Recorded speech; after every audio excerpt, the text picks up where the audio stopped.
ब्रह्मा का पिता है, कौन विष्णु की मां, शंकर का दादा कौन है, हमको दे बता। ये जानने के लिए कृपया सुनिए।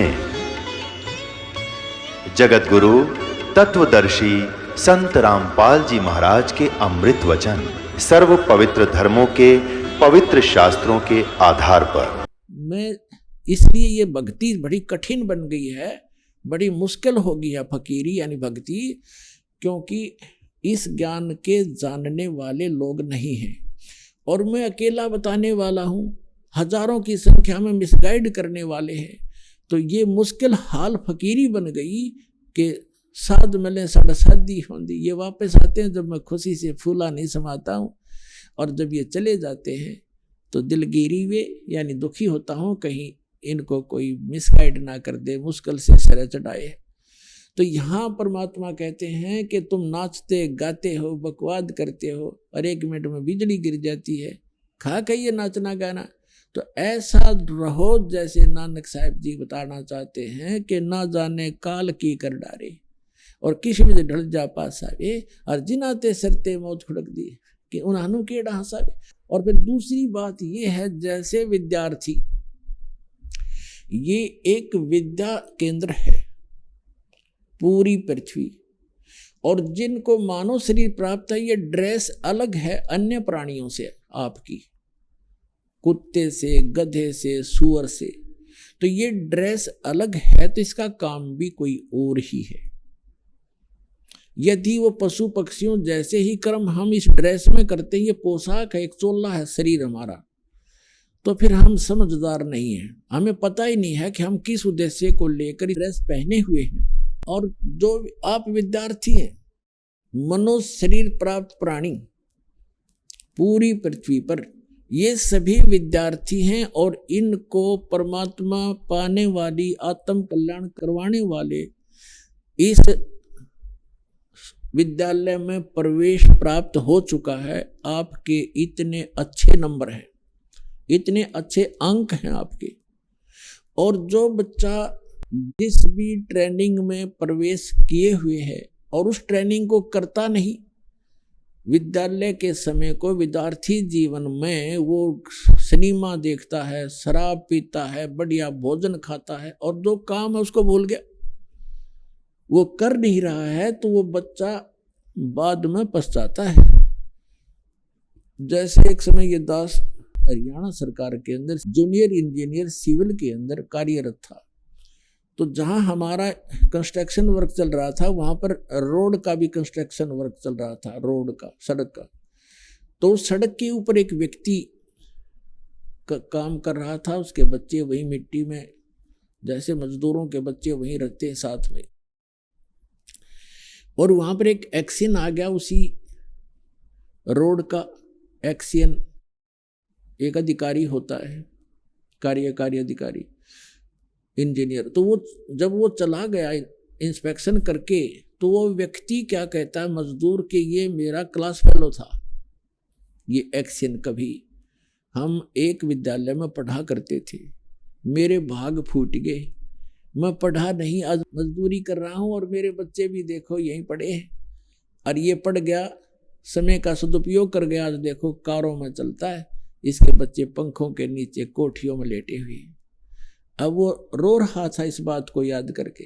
तो यहाँ परमात्मा आपको याद दिलाना चाहते हैं कि उस समय आप रोओगे, पछताओगे, जब ये समय हाथ से छूट जाएगा मनुष्य जीवन का, तो इसी तरह पछताओगे।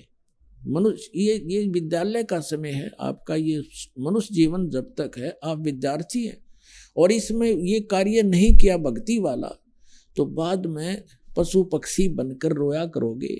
गरीबदास जी कहते हैं, ये संसार समझदा नहीं, कहंदा श्याम दोपहरे नु, गरीबदास ये वक्त जाते रोगे इस पैरे नु। ये मनुष्य जीवन एक बार हाथ से छूट गया, इस पैरा माने समय को रोया करोगे। फिर जैसे कुत्ता रात्रि में ऊपर को मुंह करके रोता है, उसकी आत्मा में कभी ना कभी वो बात याद आती है, मैं कितना गलती किए हुए हूँ, आज मैं कहाँ पड़ा हूँ, लेकिन हो कुछ सेकंड के बाद फिर वो भूल पड़ जाती है। तो ये प्रसंग जो चला बताया जा रहा है आपको, इस कहते हैं कहे कबीर और सब दुखिया एक संत सुखी मन जीती हो। अब आपने ये उद्देश्य बनाना पड़ेगा कि हम विद्यार्थी हैं, मनुष्य जीवन प्राप्त प्राणी, चाहे स्त्री का है चाहे पुरुष का, ये मानव शरीर कहा जाता है। तो ये जितने भी मानव शरीर प्राप्त प्राणी हैं ये विद्यार्थी हैं। इनका उद्देश्य परमात्मा पाना, आत्म कल्याण करवाना है। वो दूसरी बात है कि किसने कौन सी ट्रेनिंग कर रहा है। जैसे कोई विष्णु की साधना कर रहे हैं तो वो ट्रेनिंग उसकी न्यारी है, स्वर्ग तक की पहुंच है, वहां से फिर वापस जन्म मृत्यु सदा बनी रहेगी। ऐसे कोई शंकर जी की पूजा करता है तो वो भी वो ट्रेनिंग अलग है, उसका लाभ अलग है, भिन्न है। कोई ब्रह्म तक की साधना करता है, वो ब्रह्म की ट्रेनिंग कर रहा है, वहां जाने की ब्रह्म लोक में चला जाएगा, पुण्य समाप्त करके फिर वापस आएगा। गीता अध्याय नंबर 8 के श्लोक नंबर 16 में प्रमाण है कि ब्रह्म लोक पर्यंत भी सभी प्राणी पुनरावृत्ति में वहां गए हुए भी जन्म मृत्यु में ही रहेंगे। तो इसी प्रकार जो अक्षर पुरुष की तो यहाँ साधना कोई करता ही नहीं, क्योंकि उसके लोक में जाना नहीं होता। हमने फिर उसके बाद तो पार ब्रह्म, सबसे परला परमात्मा, जिसको अक्षर परम अक्षर ब्रह्म कहा है, संतों ने उसको पार ब्रह्म कहा। पार ब्रह्म, एक ब्रह्म, एक पर ब्रह्म, और तीसरा पार ब्रह्म। पार माने सबसे पर पार का, सबसे ऊपर वाला, सबसे परली पार का। तो हमने साधना उस पार ब्रह्म की करनी है, परम अक्षर ब्रह्म की करनी है, पर ब्रह्म की नहीं करनी, ना ब्रह्म की करनी। उसकी प्राप्ति का उद्देश्य नहीं रखना। साधना अलग चीज होती है, लेकिन प्राप्ति का टारगेट हमने सतलोक का बनाना है, सचखंड में जाने का, जहां जाने के बाद लौटकर फिर संसार में नहीं आते। अब हम आते हैं मन तू चल रे सुख के सागर, जहां शब्द सिंधु रत्नागर। शब्द सिंधु यानी जहां सुख का सागर, सुख ही सुख है। फिर कहते हैं कोट जन्म तन भरमत होगे, कुछ ना हाथ लग्या रे। कुकर सुकर खरबा बोरे, कौआ हंस बुगारे। कोटि जन्म तू राजा की, ना मिटी न मन की आशा। भिक्षुक होकर दर दर घूम्या, ये मिला न निर्गुण रासा। इंद्र कुबेर ईश की पदवी, ब्रह्मा वरुण धर्मराया। विष्णुनाथ के पुर को जाके तू फिर भी वापस आया। असंग जन्म तन मरत्या होगे, जीवित क्यों न मरे रे। तो 10 दर महल मठ बोरे, बहुर ना दे धरे रे। फिर बताते हैं दो जग भिष्ट सभी ते देखे, राजपाट के रसिया। दो जग भिष्ट सभी ते देखे, राजपाट के रसिया। 3 लोक से तिरपत नाही, ये मन भोगी खसिया। सतगुरु मिले तो इच्छा मेटे, पद मिल पदे समाना। चल हंसा उस लोक पठाऊं, जो आदि अमर अस्थाना। 4 मुक्ति जहाँ चंपी करती, माया होरी दासी। दास गरीब अभय पद पर से, वो मिले राम अविनाशी। गरीबदास साहिब जी ने परमात्मा को देखा, परमात्मा से प्राप्त स्पिरिचुअल, कंप्लीट स्पिरिचुअल नॉलेज, वो संपूर्ण अध्यात्म ज्ञान के आधार से क्या बताया है कि कोट जन्म तन भर मत होगे। करोड़ जन्म हो गए, जन्म और मृत्यु प्राप्त करते ने, लेकिन तेरी चलो चलो नहीं मिटी, सथाई स्थान नहीं मिला, जहां जाने के बाद साधक फिर लौटकर कभी संसार में नहीं आते। वो स्थान नहीं मिला। कोटि जन्म तो भरमत हो गए, कुछ ना हाथ लग्या रे। और कुकर कुत्ता सुकर सुअर खरगदा, कुकर सुकर खरबा बोरे, कौवा हंस बगारे। और कोटि जन्म तू राजा की न, मिटी न मन की आशा। और भिक्षुक होकर दर दर घूम्या, ये मिला ना निर्गुण रासा। अब ये मार्ग ना मिलने से आप करोड़ जन्म राजा भी रह लिए, और ऐसे भी साधक रहे हो कि घर त्याग कर जंगल में वन में जा बैठे, भूख लगी नगरी में आए, थोड़ा बहुत आहार मांग ले गए, रोटी, उसी रोटी को सुखा दिया, जंगल में रख लेते थे, ऐसे सूख जाती थी, उनको अगले दिन भेकर खाते थे। 2-2, 3-3 दिन उनको भेकर खा कर अपना टाइम पास करते थे, थोड़ा सा आहार करते रहते। लेकिन साधना सतना होने से उनके आधार से क्या बना? इंद्र कुबेर ईश की पदवी, ब्रह्मा वरुण धर्मराया। विष्णुनाथ के पुर को जाके फिर भी वापस आया। उन साधनाओं से इंद्र की पदवी भी प्राप्त कर ली, स्वर्ग के राजा भी बन गए, कुबेर भी धन के देवता, वित्त मंत्री भी बन गए, और ईश ब्रह्मा विष्णु महेश तक की पदवी भी तुमने प्राप्त कर ली। क्योंकि ब्रह्मा विष्णु महेश की भी जन्म मृत्यु होती है, अभी आपको प्रमाणित कर दिया। इंद्र कुबेर ईश की पदवी ब्रह्मा ब्रह्मराया और विष्णुनाथ के पुर को जाके फिर भी वापस आया। असंख्य जन्म तो मरत्या होगे जीवित क्यों ना मरे। अब यहां बताया कि मिला ना निर्गुण रासा, तुझे ये सत साधना ना मिली, ये मार्ग नहीं मिला सही भक्ति का। क्या बताते हैं, सुखदेव ने 84 भुगती बना पजावे खरवो, तेरी क्या बुनियाद पुरानी तू पंडा पंथ पकड़वो। सुखदेव जैसे ऋषि ने भी ये मार्ग ना मिलने से गधे की योनि पाई और पजावे के ऊपर उसने ईंटें ढोई। कहते सुखदेव ने 84 भुगती बना पजावे खरवो, तेरी क्या बुनियाद पुरानी तू पेंडा पंथ पकड़वो। तेरी क्या औकात है भोले आत्मा।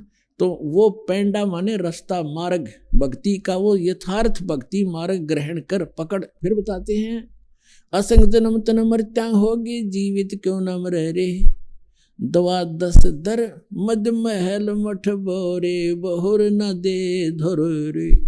गीता अध्याय नंबर 15 के श्लोक नंबर 4 में कहा है कि उस तत्व ज्ञान की प्राप्ति के पश्चात परमेश्वर के उस परम पद की खोज करनी चाहिए, जहां जाने के बाद साधक फिर लौटकर कभी संसार में नहीं आते।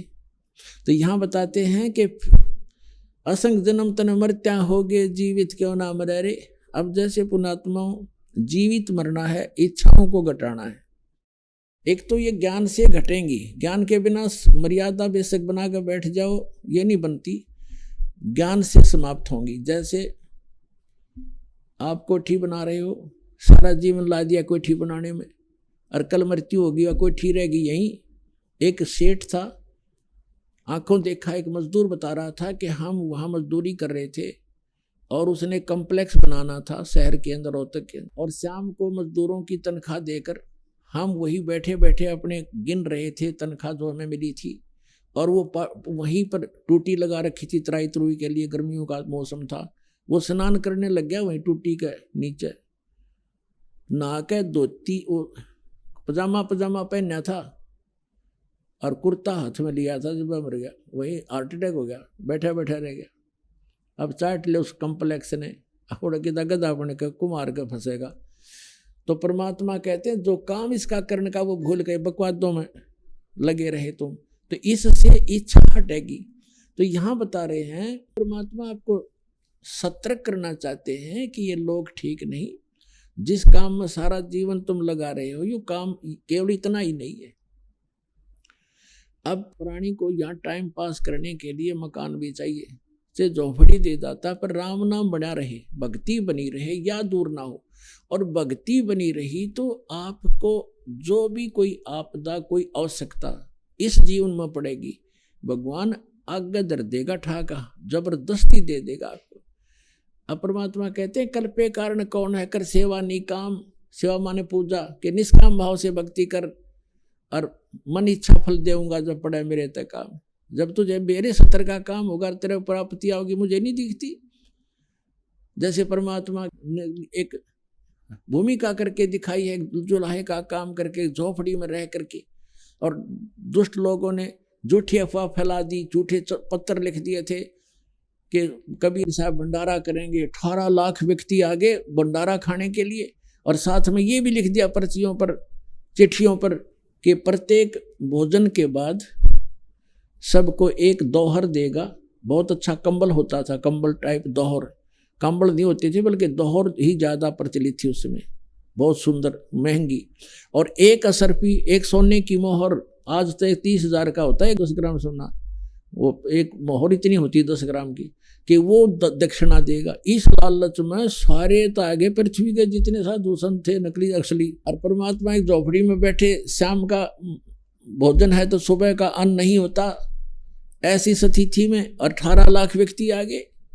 तो कहते हैं एक लीला की दाता ने वो स्वयं ही हमारे को दृढ़ता लाने के लिए कि तुम भक्ति करना चाहो तो मैं बताऊं ऐसे करते रहो, और तुम्हारे ऊपर कोई भी ऐसी कोई दिक्कत आएगी किसी भी सतर्कता में आगे खड़ा पाऊंगा।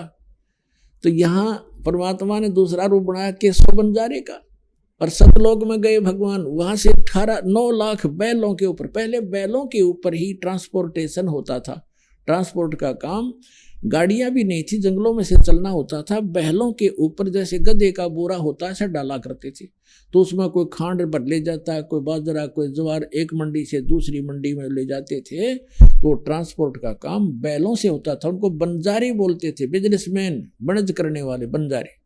तो बंजारे का रूप बनाकर भगवान सतलोक में गए। सचखंड से 9 लाख बैल और उनके ऊपर बड़े बड़ा पका पका जलेबी, कचौड़ी, पकौड़ी, दही, बड़े, सारा कुछ, जलेबी, हलवे, खीर, माठ भर भर दे रहे भगवान। और वहाँ काशी के बाजार में लगा के टेंट, उनमें सारे कर दिए खाली, पाड़ की पाड़ में तो ढेर के ढेर पूरियों का, जलेबियों का, लाडुओं का बहुत महंगा पड़ा हुआ, और भंडारा शुरू कर दिया। और आप बैठे झोपड़ी में दूसरा रोल कर रहे। तो ये हमें उदाहरण दिया था कि कल्पे कारण कौन है, कर सेवा नी काम, मन इच्छा फल देऊंगा जो पड़े मेरे से काम।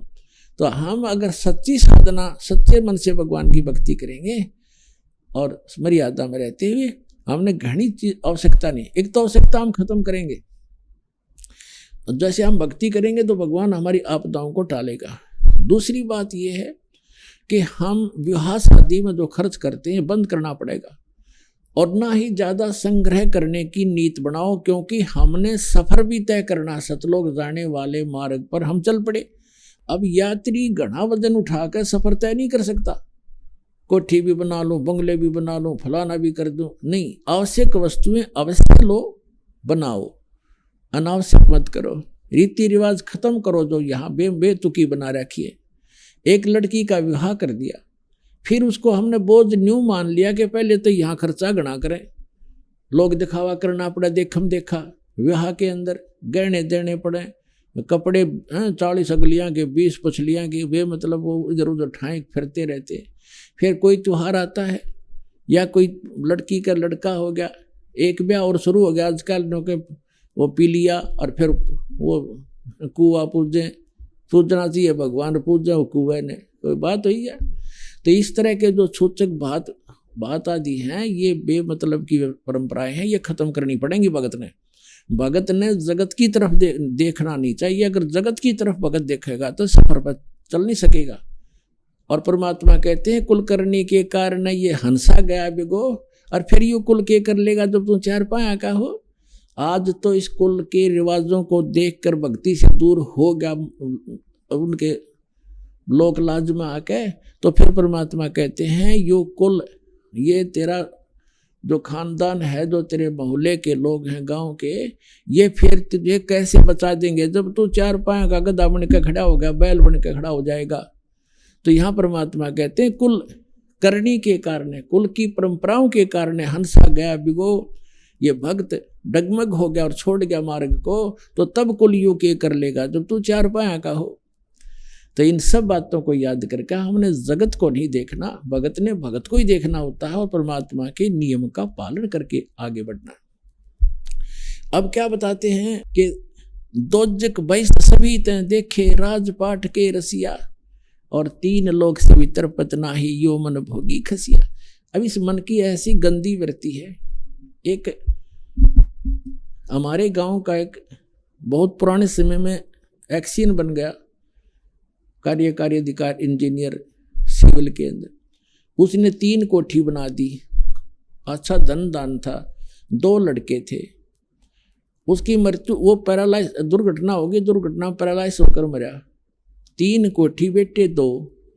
अब उस एक कोठी का ऊपर उन बेटियां का झगड़ा हो गया। एक तो उनकी थी, एक पर हो गया, एक ने उसका गोली मार दी। तो हो गया ना से खड़े, चाट ले उसको उठे ने, और आप गधा बने रहा होगा कि तो यहाँ परमात्मा कहते हैं दोजक भय सभी ते देखे, नरक भी जा लिया, स्वर्ग में देवता भी बन लिया, यहाँ का राजा भी बन गया, राजपाट के रसिया, और 3 लोग से भी तरपत नाही ये मन भोगी खसिया। कोई एक सरपंच बन जाता है गांव का, तो उसकी नीयत ये रहती है कि चेयरमैन बनूं जब बात बने। अब चेयरमैन बन जाता है तो उसकी नीयत ये है कि अगली बार में एमएलए की टिकट मिले। एमएलए बनने के बाद भी संतुष्टि नहीं होती, ये बेट नेचुरल है। वो जो चाहे कोई मिनिस्टर पोस्ट मिले, मंत्री पद मिले, जब कि मैं जी आवे, मंत्री बनने के बाद भी संतुष्टि नहीं है कि फिर भी पराधीन हूं और मुख्यमंत्री बनूं तो बात बने। मुख्यमंत्री बनने के बाद फिर तगड़मबाजी शुरू होती है, प्रधानमंत्री बनूं जब जय जयकार हो।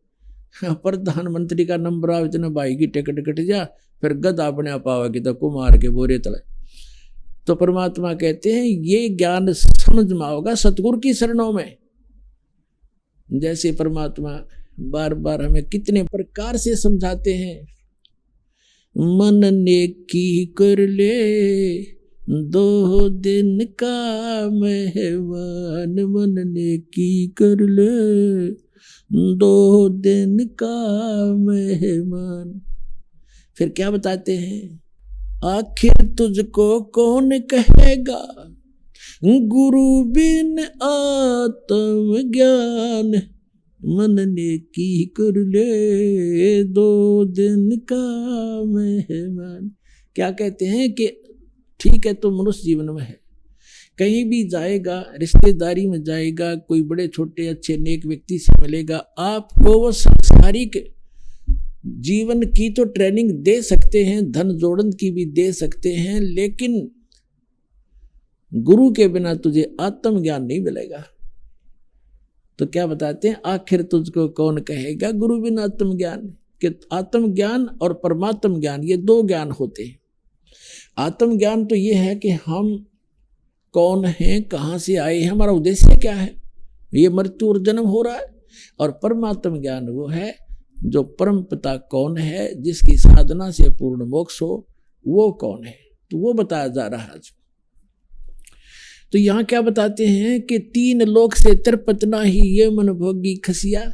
इस मन की इतनी गंदी वृत्ति है, इसकी कोई संतुष्टि नहीं, इस ज्ञान से संतुष्टि होएगी। कहते हैं सतगुरु मिले तो इच्छा मिटे पद मिल पदे समाना, और चल हंसा उस लोक पठाऊं जो आज अमर स्थान। अब देखो ये है सूक्ष्म वेद, और सूक्ष्म वेद के जो गूढ़ शब्द हैं वो उस वेद से भी अधिक हैं जो हम वेद माना करते 4 वेद। इसमें क्या लिखा है कि सतगुरु मिले तो इच्छा मिटे। सतगुरु मिलेंगे तो सब ऐसा ज्ञान सुनाएंगे यहाँ की सब इच्छाएं समाप्त हो जाएंगी। और पद मिल पदे समाना, पद के 2 अर्थ यहाँ पर, पद मिल पदे समाना। पद माने पद्धति, भक्ति की विधि सही मिलेगी तो उस पद मिल पदे समाना। कौन से पद को प्राप्त करेंगे? गीता अध्याय नंबर 15 के श्लोक नंबर 4 में वर्णित है कि तत्वदर्शी संत की प्राप्ति के पश्चात तत्व ज्ञान के आधार से जानकर उसके पश्चात परमेश्वर के उस परम पद की खोज करनी चाहिए, जहां जाने के बाद साधक फिर लौटकर कभी संसार में नहीं आता। अब यहाँ परमात्मा का सूक्ष्म वेद में वही बता रहे हैं, गरीबदास साहिब जी बता रहे हैं कि सतगुरु मिले तो इच्छा मिटे पद मिल पदे समाना। पद माने पद्धति, सही श्रेष्ठ भक्ति विधि मिलने से उस पद में समावांगे, वहां पहुंच जाएंगे जहां जाने के बाद साधक लौटकर फिर नहीं आते। पद मिल पदे समाना, और चल हंसा उस लोक पठाऊं। हे प्यारी आत्मा, चल तुझे वहां भेज दूं जो आदि अमर अस्थाना, आदि अमर यानी जो शाश्वत स्थान है। गीता अध्याय नंबर 18 के श्लोक नंबर 62 में कहा कि अर्जुन तू सर्व भाव से उस परमेश्वर की शरण जा, उसकी कृपा से तू परम शांति को और सनातन परम धाम को, शाश्वत स्थान को प्राप्त होगा। तो यहाँ वही बता रहे हैं कि हम जो विधि बता रहे इससे वो मिलेगा तुम्हें। और गीता ज्ञानदाता ने तो बता दिया है कि वो तत्वदर्शी संत बताएंगे। तो वो तत्वदर्शी संत वर्तमान में ये दास भेज रखा है उस परम पिता ने आप पुण्यात्माओं के लिए, ये सत्कर मान लेना।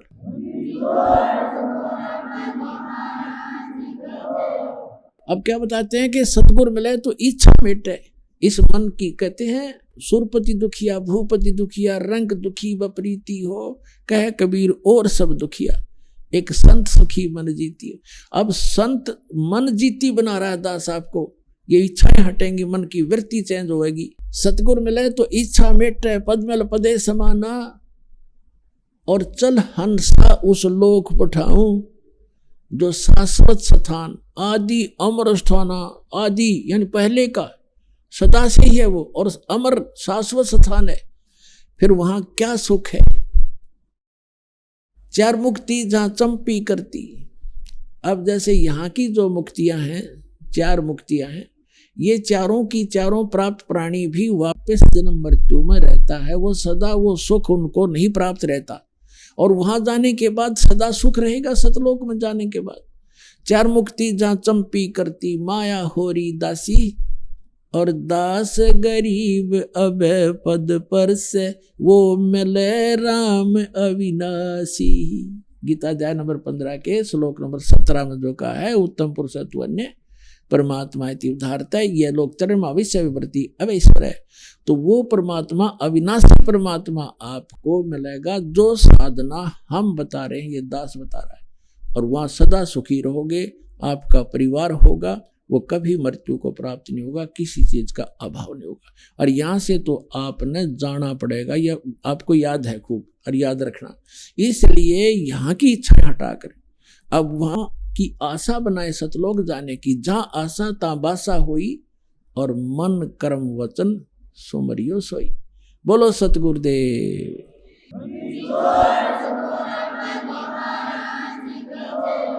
परम पिता परमात्मा पूर्ण ब्रह्म सारी सृष्टि के रचनहार कबीर परमेश्वर जी हम सभी आत्माओं के जनक हैं। ये हमारे हमदर्द हैं, हमारे पिता हैं। अध्यात्म मार्ग से हम अपरिचित होने के कारण अपने पिता को हम पहचान नहीं पाते, जिसके परिणाम स्वरूप हम साधना करते करते भी इस काल के जाल से हम नहीं निकल पाते।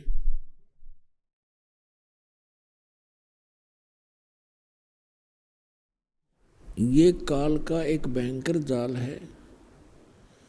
इस जाल से निकले बिना हमें सुख नहीं हो सकता, हमारी जन्म मृत्यु समाप्त नहीं हो सकती।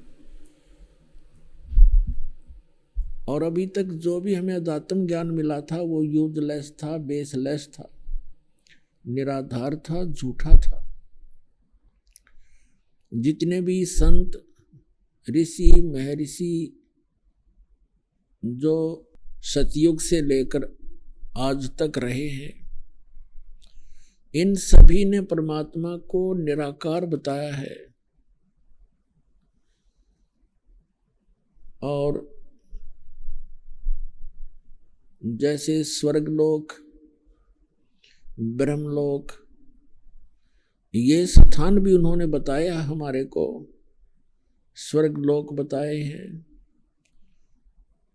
और उसकी व्यवस्था ये भी बताई गई है कि वहाँ जितने भी प्राणी जाते हैं, स्वर्ग के अंदर अपना पुण्य समाप्त होने के उपरांत अन्य योनियों को प्राप्त करते हैं, दूसरे प्राणियों के शरीरों में वो प्रवेश कर जाते हैं। ये सिलसिला असंख्यों युगों से चला आ रहा है। अब कुछ समय से 100, 125, 150 वर्ष से इस काल ने एक और जाल फैलाया है, जो ये सतलोक की महिमा बताने वाले कुछ पंथ पनपे हैं, जिसमें से राधा स्वामी पंथ जो आगरा से प्रारंभ हुआ है, ये सबसे पुरातन है। इस अभी सन 1861 के आसपास ये प्रारंभ हुआ, और उसी से बहुत सी ब्रांचें बन गई हैं। जैसे जय गुरुदेव पंथ मथुरा में, सच्चा सौदा सिरसा के अंदर डेरा बना हुआ है, और ब्यास के अंदर भी उसी से बहुत से पंथ निकले हैं। जैसे दिनोद के अंदर एक भिवानी जिला में, और भी अनेकों स्थानों पर ठाकुर जी है, ये भी उसी राधा स्वामी पंथ से निकले हुए एक अलग से उन्होंने पंथ चलाया, कृपाल जी। ये सभी परमात्मा को निराकार बताते हैं। सतलोक में सतपुरुष निराकार बताते, इनका तो सिर पैर है ही नहीं ज्ञान का, यो आपको बहुत बार दिखाया दास ने। तो कहने का तात्पर्य ये है कि हम यथार्थ अध्यात्म मार्ग से अपरिचित रहे, जिस कारण से हम जन्म और मृत्यु के इस दीर्घ रोग में फंसे रहे। हम साधना भी करते रहे, दुख जोके तो बने रहे। इसका कारण ये था कि हम जिन भगवानों को, जिन देवों को हम पूर्ण परमात्मा मानकर पूजा करते थे, वो पूर्ण नहीं थे। परमात्मा के गुणों में लिखा हुआ है कि परमात्मा मनुष्य के सभी दुखों का निवारण कर देते हैं, और इसी आधार से हम साधनाएं किया करते थे। इसलिए भक्ति करते थे कि आने वाले जीवन में हमारा परिवार सुखी रहे, हम भी सुखी रहें, हमारे ऊपर कोई आपदा ना आवे। इसलिए हम साधना किया करते थे, धन लाभ भी उद्देश्य रखते थे और परमात्मा की साधना हम करते रहते थे। लेकिन वही साधना करते करते कुछ एक तो बहुत अच्छी पोस्ट प्राप्त कर जाते हैं, कुछ अच्छे धनी हो जाते हैं, कुछ एक को अच्छी संतान भी मिलती है। उन्हीं साधनाओं को करते करते अन्य का सर्वनाश भी हो जाता है। इसका कारण ये था कि जिन भगवानों को हम भगवान मानकर पूजा किया करते थे, जिन देवों को, उनसे कोई लाभ नहीं हो रहा था। वो पूर्व जन्म के संस्कार ही सबके फल रहे थे। जो पूर्व जन्म के पुण्यकर्मी प्राणी हैं, उनको उनके प्रारब्ध में, उनकी किस्मत में जो लिखा है, उनको वो मिलना ही होता है, चाहे वो भक्ति साधना करें या ना करें। तो उनको जो उसी साधना को करते करते अच्छे धनी भी हो जाते हैं, संतान भी नेक होती है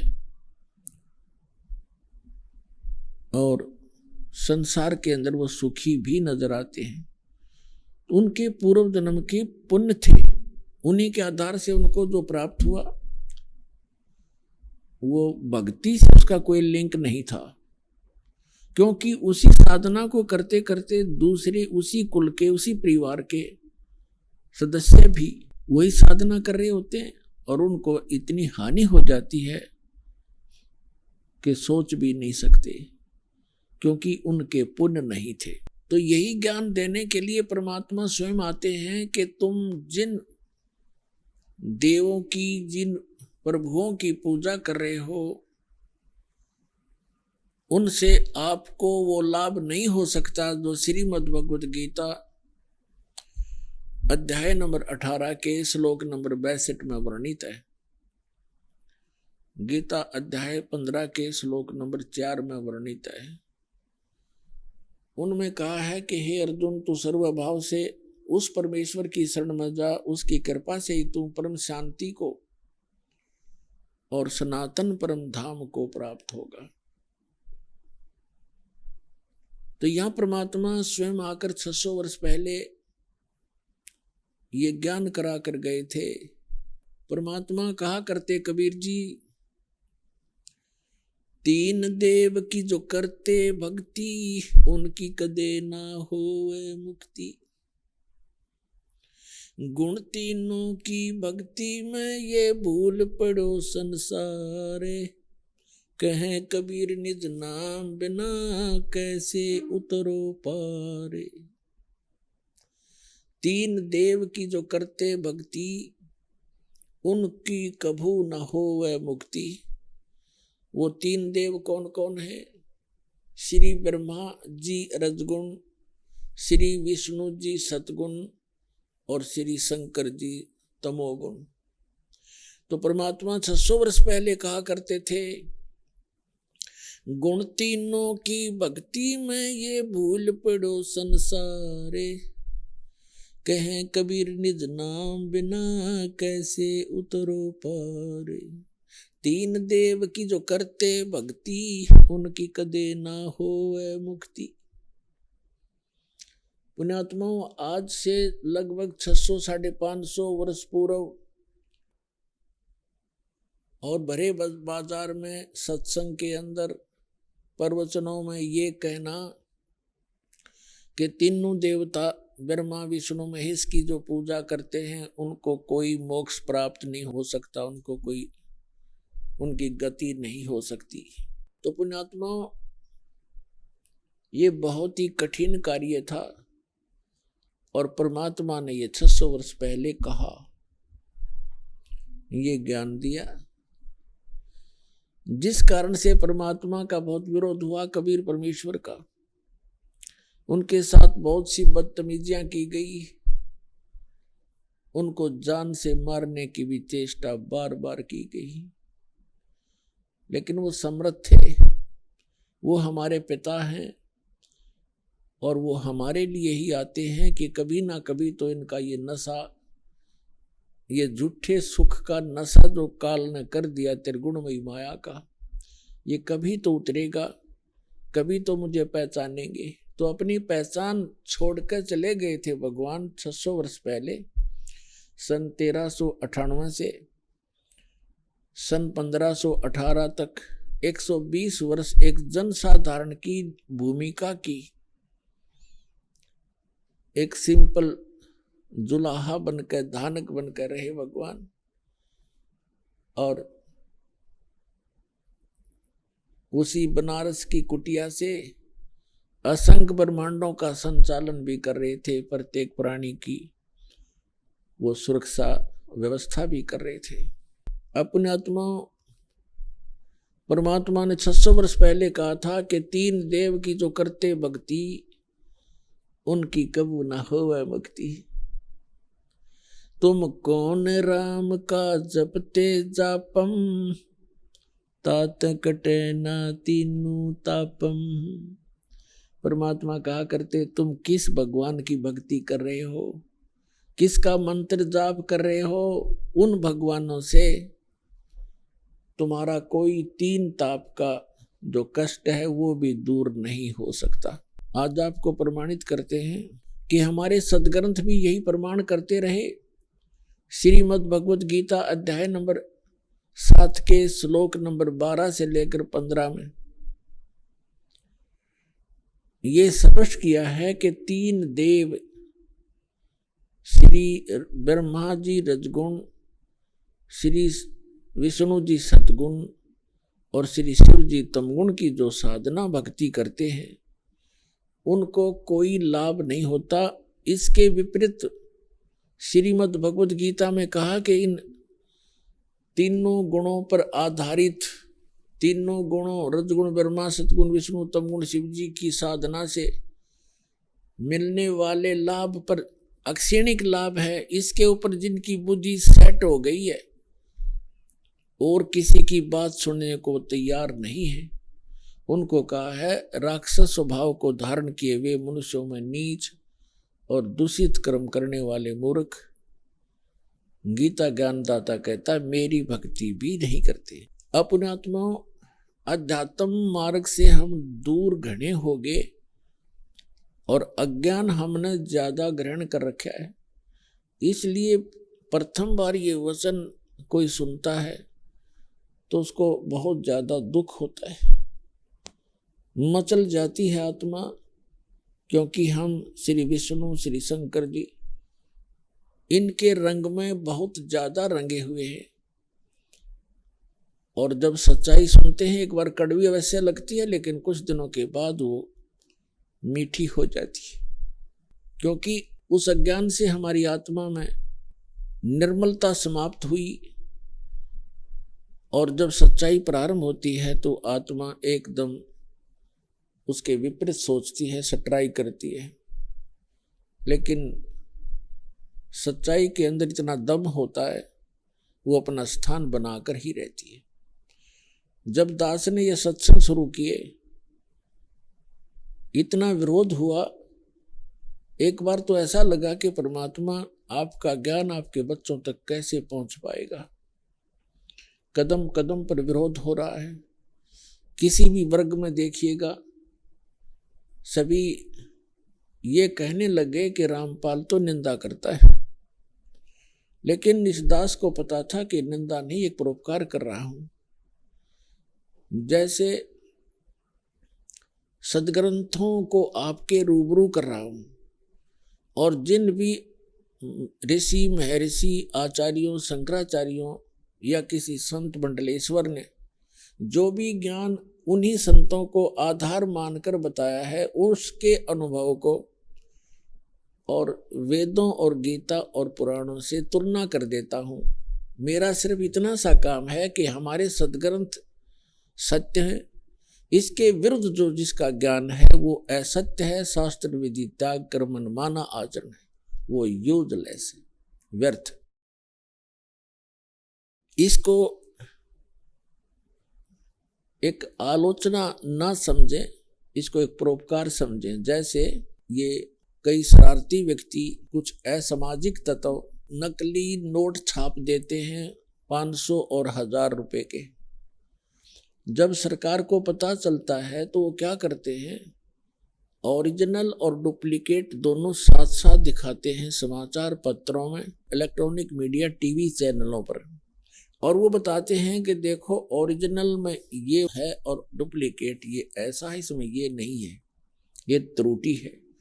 तो कोई ये कहे कि सरकार आलोचना कर रही है दूसरों के नोटों को, तो जची नहीं बात।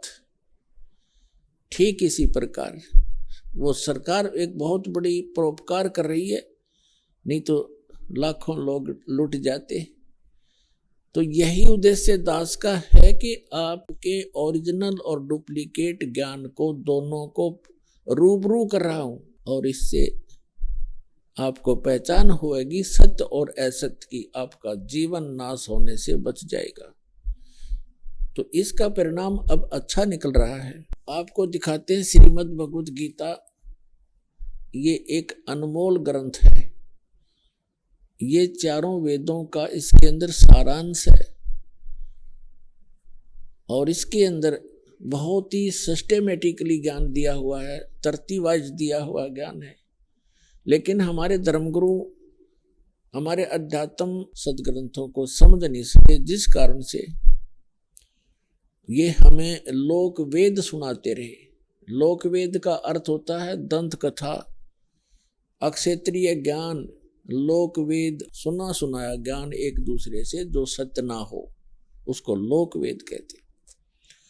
कबीर परमेश्वर जी कहते हैं, पीछे लग गया जाऊं था मैं लोक वेद के साथ, और रास्ते में सतगुरु मिल गए, दीपक दे दिया हाथ। जैसे परमात्मा हमारे को समझाने के लिए अपने ऊपर ही वो सब उदाहरण कोड करते हैं, एग्जाम्पल कोड करते हैं, उदाहरण लगाते हैं। क्या बताना चाहते हैं परमात्मा के पहले में लोकवेद यानी सुने सुनाए अपने धर्म मजहब अक्षेत्र में जो भी साधनाएं पूजाएं चल रही थी, उस लोकवेद के आधार से भक्ति कर रहा था। फिर सतगुरु मिल गए जिसने तत्व ज्ञान रूपी टॉर्च दीपक हमें दे दिया। अब उस तत्व ज्ञान रूपी टॉर्च यानी दीपक की रोशनी में अब हम भटक नहीं सकते, हम सीधे रास्ते चलेंगे जो मालिक ने बताया है। तो जैसे ये दास पहले श्री कृष्ण, श्री विष्णु, श्री रामचंद्र जी और शंकर भगवान का पुजारी था, हनुमान जी का पुजारी था, यानी सभी साजली पूजा हम करते ही थे। सभी हिंदू जो भी देव किसी ने बता दिया इससे बहुत लाभ होता है, उसी की उपासना प्रारंभ कर दिया करते थे। तो ये था लोकवेद। और फिर परम संत आदरणीय स्वामी रामदेवानंद जी मिले मुझदास को, उन्होंने जो रास्ता दिखाया, तत्व ज्ञान रूपी टॉर्च दे दी। तो उस टॉर्च की रोशनी में दास फिर उस लोक वेद को त्याग कर और यथार्थ मार्ग ग्रहण कर लिया। अब जैसे आज प्रसंग जो चला है कि जो साधनाएं हम किया करते थे और उन्हीं साधनाओं को हमारे दूसरे कुल के लोग भी करते थे, उनसे अच्छा हमारी व्यवस्था रही। जैसे ये दास श्री राम, श्री कृष्ण और विष्णु जी अर्थात और भी अन्य साथ साथ जितने भी देवता, शंकर भगवान, हनुमान जी, गणेश जी, सबकी पूजाएं करता था। और घर में जो भी सुख होता था, जैसे बच्चे पहले पढ़ते हैं तो सफलता मिलना भी हम भगवान को क्रेडिट दिया करते थे। फिर बच्चे संतान हुई, लड़के लड़की हुई, तो भी हम भगवान को इस क्रेडिट देते थे कि जो साधना हम कर रहे हैं, शायद हम सोच रहे थे इन्हीं से हमें सब कुछ प्राप्त हो रहा है। फिर सर्विस लगी तो भी यही सोचा कि हनुमान जी ने दया कर दी, भगवान विष्णु ने दया कर दी, बाबा श्याम जी जो हमारा घरेलू देवता था, कभी उसको याद करते थे, उन्होंने कृपा बख्श दी। और कभी विष्णु जी को, कभी शंकर जी को, इन सभी को क्रेडिट दिया करते थे कि इन्होंने बड़ी रजा बख्श दी। अब पता चला कि वो जो कुछ भी हमें मिल रहा था वो हमारे प्रारब्ध में लिखा हुआ था। पूर्व जन्म के संस्कार ही प्रफुल्लित हो रहे थे। उन्हीं पूजाओं को करते हुए हमारे दूसरे परिवार के व्यक्तियों को वो लाभ नहीं हुआ, बहुत सी हानियां भी हुई। तो अब पता चला कि जो साधना हम कर रहे थे जिन देवताओं की, वो हमें ना हानि कर सकते हैं ना कोई लाभ पहुंचा सकते हैं। वो केवल हमें वर्क डन ही दे सकते हैं, जैसा कर्म करेंगे वैसा ही देंगे। पूर्व जन्म का किया हुआ जो संचित कर्म होते हैं उनमें से एवरेज में निकाले जाते हैं पुण्य और पाप, उससे एक जीवन बना दिया जाता है जिसको प्रारब्ध कहते हैं, किस्मत कहते हैं। तो जब तक हम पूर्ण परमात्मा की साधना, सत साधना नहीं करते, तब तक हम केवल अपना प्रारब्ध ही भोग रहे होते हैं, अपनी किस्मत को से ही प्राप्त कर रहे होते हैं। और जब हम परमात्मा, पूर्ण परमात्मा की शरण में आते हैं, पूर्ण संत मिल जाते हैं, सत साधना मिल जाती है, फिर हम उससे हटकर लाभ लेते हैं। जैसे पहले वाली साधना इन अन्य भगवानों की पूजाओं से, जैसे ब्रह्मा विष्णु महेश जी और ब्रह्म तथा परब्रह्म, इनकी भक्ति करने वालों को केवल किया हुआ कर्म ही मिलेगा। उनके प्रारब्ध में यदि दुख है तो वो दुख होगा ही होगा। किसी का पुत्र मरना है तो मरेगा ही मरेगा, किसी की टांग कटनी है तो कटेगा ही कटेगी। उसे आपके प्रारब्ध में परिवर्तन नहीं हो सकता। हाँ, अशुभ और अशुभ दोनों डिपॉजिट होते चले जाएंगे, वो आपके संचित कर्मों में जुड़ जाएंगे। और जब हम पूर्ण परमात्मा सत्य पुरुष कबीर भगवान की भक्ति करेंगे, पूर्ण संत से लेकर, इन नकलियों से नहीं, उससे कोई लाभ नहीं होना। सत साधना, सत मंत्र और पूर्ण सतगुरु और सच्ची लगन से मर्यादा में रहते हुए जो भक्ति करेंगे, फिर उनकी प्रारब्ध में यदि कोई हानि होनी है वो नहीं होगी। वो परमात्मा का विधान है, वो समर्थ परमात्मा है, वो हानि को टाल देता है, पुण्य आपके प्रफुल्लित होंगे। उदाहरण के लिए, जैसे किसान खेती बीजता है, गेहूं बोता है, उसके अंदर खरपतवार भी साथ उग जाता है और गेहूं से भी अधिक उग जाता है। तो पहले इसका कोई समाधान नहीं था, पहले ऐसी कोई डिस्कवरी नहीं हुई थी, अनुसंधान नहीं हो पाया था। और अब एक ऐसी मेडिसिन बना दी है वैज्ञानिकों ने कि उस मेडिसिन को, उस दवाई को पानी में डाल दिया जाता है, खेती के अंदर पानी में डालकर छिड़क दिया जाता है, तो वो घास को, खरपतवार को नष्ट कर देती है, फसल ज्यों की तो खड़ी रहती है, उसको हानि नहीं करती, तो वो फसल दुगनी होती है।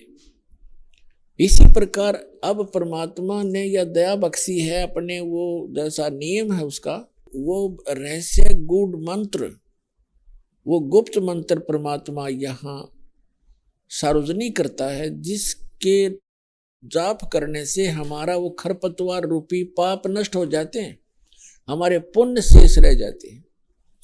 तो वो मेडिसिन इस दास के पास है, इस विश्व में किसी के पास नहीं है।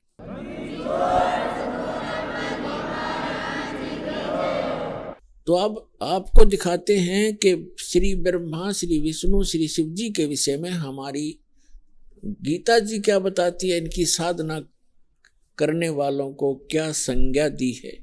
अब आपको दिखाते हैं श्रीमद् भगवद गीता अध्याय नंबर 7 का कुछ अंश दिखाते हैं, देखिएगा।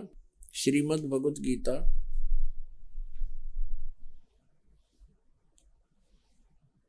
जयदयाल गोविंद का इसके अनुवादक हैं, गीता प्रेस गोरखपुर से ये प्रकाशित है।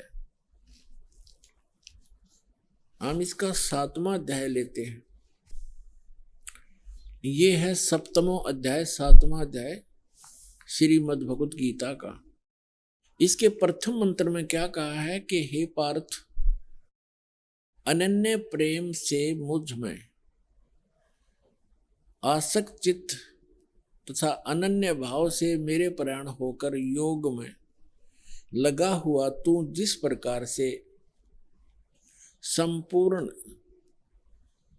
विभूति बल ऐश्वर्य आदि गुणों से युक्त सबके आत्म रूप, ये वैसे समग्र है, समग्र माने सारे, सब प्रकार से मुझको संशय रहित जानेगा, उसको सुन। आइए अब हम उन श्रद्धालुओं के अनुभव जानते हैं जो जगत गुरु तत्वदर्शी संत रामपाल जी महाराज जी से दीक्षा प्राप्त कर चुके हैं तथा उनके द्वारा बताए गए भक्ति मार्ग पर चल रहे हैं। सर नमस्कार। नमस्कार सर। सर क्या नाम है आपका? सुरेश चंद्र गुप्ता। सुरेश जी कहाँ से आए आप? हम ग्राम लेदवा, पोस्ट चौकवा, जिला बस्ती से आए हुए हैं। सर संत रामपाल जी महाराज से नाम दीक्षा लेने से पहले आप क्या भक्ति साधना करते थे? यही जो हमारा हिंदू धर्म में प्रचलित है, दुर्गा जी का व्रत रखना, उसके बाद में शंकर भगवान का जल चढ़ाना, हनुमान जी के मंदिर में जाना, यही सब करते थे। सर जब आप पहले से ये सभी पूजाएं कर रहे थे तो फिर आप संत रामपाल जी महाराज जी की शरण में क्यों गए?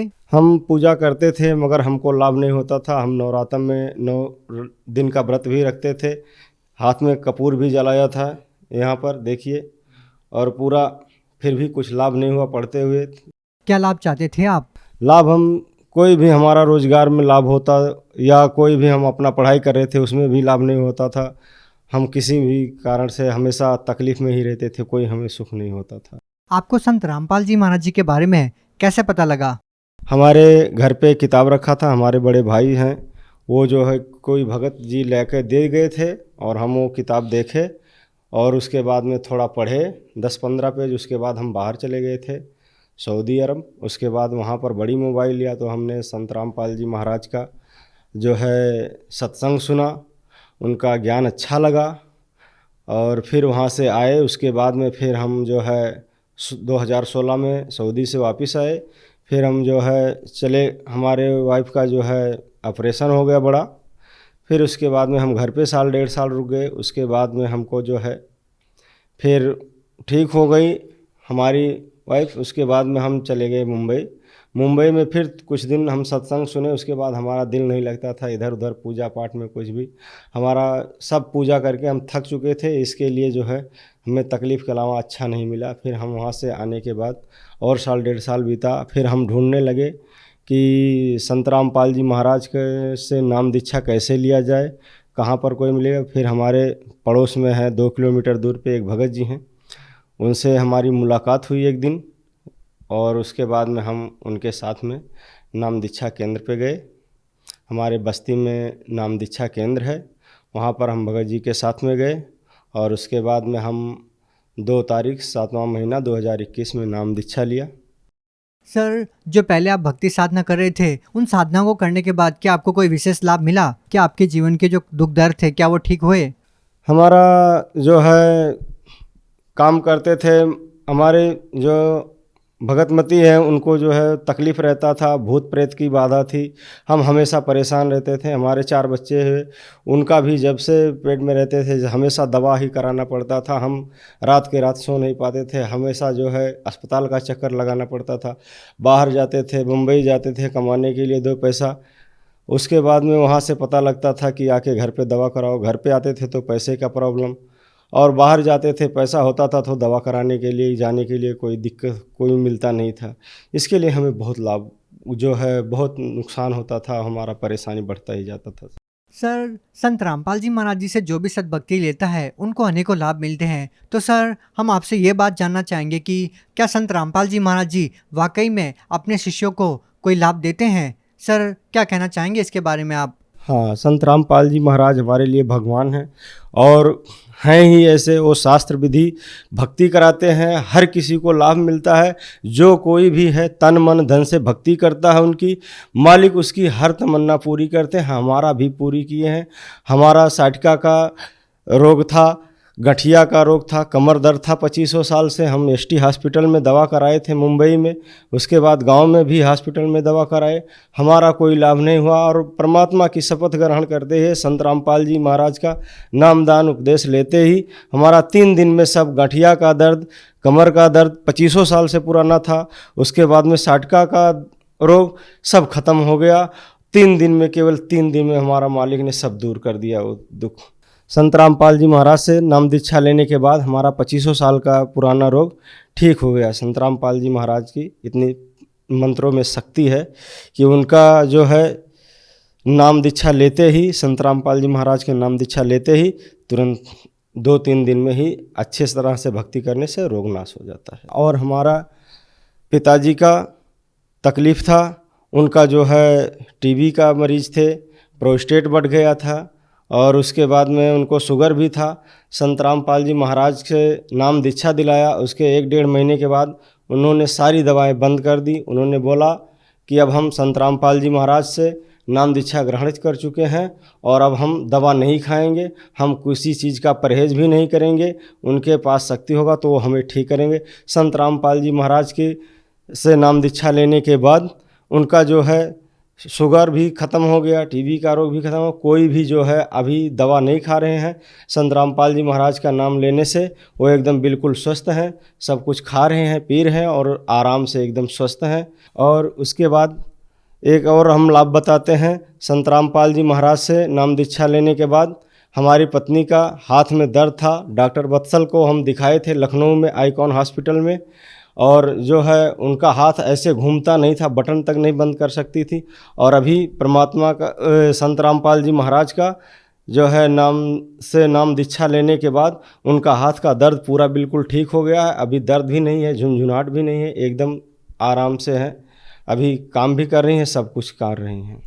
सर, जैसा कि आपने बताया कि संत रामपाल जी महाराज जी ने आपको बहुत सारे लाभ दिए। सर, अगर हम आज के समाज में देखते हैं तो संतों की वेशभूषा एक अलग ही तरह की होती है। वो भगवा वस्त्र धारण किए होते हैं, लंबी लंबी दाढ़ी मूंछ रखते हैं, गले में कंठी मालाएं डाल के रखते हैं। लेकिन संत रामपाल जी महाराज जी इन सब के उलट बिल्कुल सिंपल से साधारण से दिखने वाले संत हैं। तो आज का जो भगत समाज है वो कैसे संत रामपाल जी महाराज जी को पहचान पाएगा कि वो एक सच्चे संत है? सर जी, संत रामपाल जी महाराज शास्त्र के हिसाब से भक्ति कराते हैं और बाकी जो है ये सब पीला वस्त्र धारण करने से कुछ नहीं होता है। जो लोग हैं जटा रखा लेते हैं या जो है भगवा धारण कर लेते हैं, कुछ भी करते हैं, ऐसा करने से कुछ भी लाभ नहीं होता। जो हमारा सदग्रंथ है उसमें जो वर्णित है, जो शास्त्र की विधि से भक्ति करता है, और हमारे संत गुरु रामपाल जी महाराज शास्त्र के हिसाब से भक्ति कराते हैं, इसके लिए लाभ होता है हर किसी को।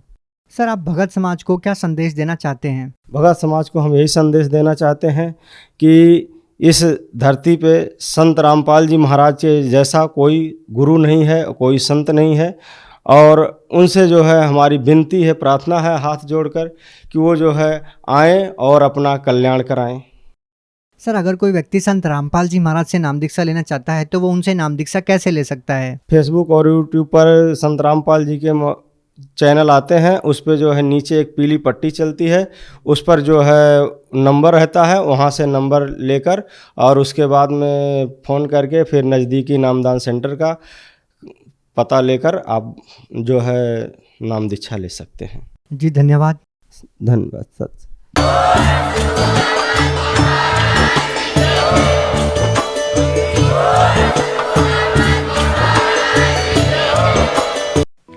आप सुन रहे थे जगत गुरु तत्वदर्शी संत रामपाल जी महाराज के मंगल प्रवचन। अधिक जानकारी के लिए संपर्क करें।